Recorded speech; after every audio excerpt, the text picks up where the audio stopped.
రాత్రి 11 గంటలకు నిద్రలోకి జారుకున్న సమయం. రాత్రి 9 గంటలకు. చాల్ అంతమంది కూర్చోరు లడ్డు దొంగతనాన్ని. రాత్రి 12 గంటలకు దొంగలు వచ్చిన సమయం. రాత్రి 9:30కి టస్కర్ గురించి డిస్కషన్.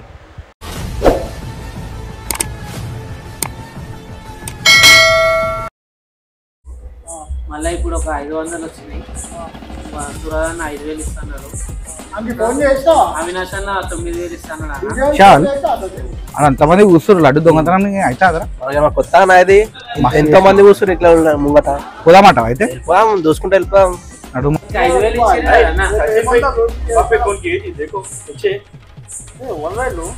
అన్నాళ్ళు మన పక్క గల్లో అన్న ఇక్కడ పక్కన ఉంటారు.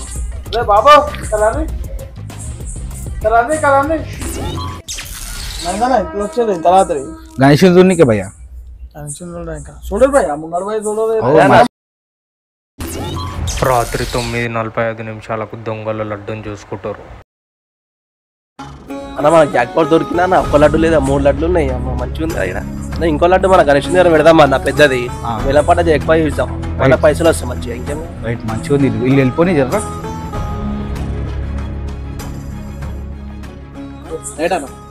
ఆదివారం అన్నదానం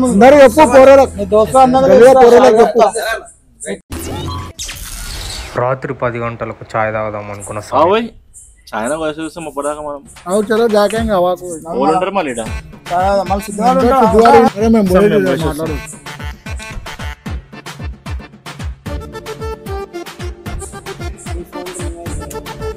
హలో రాజన్న ఎడున్నావా?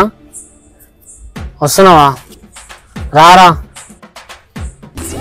రాత్రి 10:45 రాజాబాయ్ ఎంట్రీ.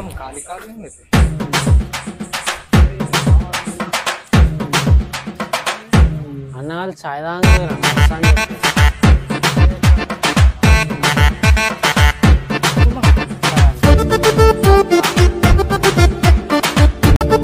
రాత్రి 11 గంటలకు నిద్రలోకి జారుకున్న సమయం.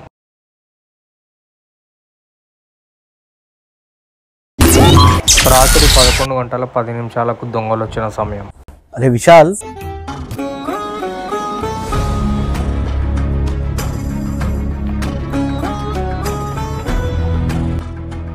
లడ్డూని తీసుకొని మన గణేష్ కాడ పెడదామన్నా.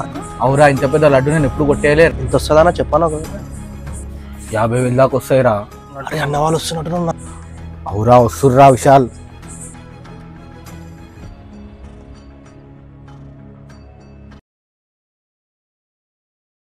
రాత్రి 11:30 అన్నాలు తిరిగి వస్తున్నారు.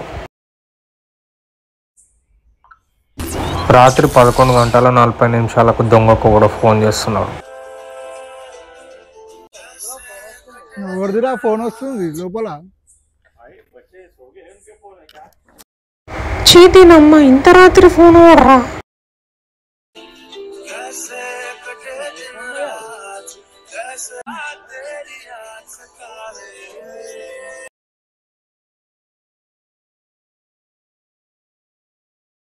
రాత్రి 11:45 దొంగ దొరికిన సమయం.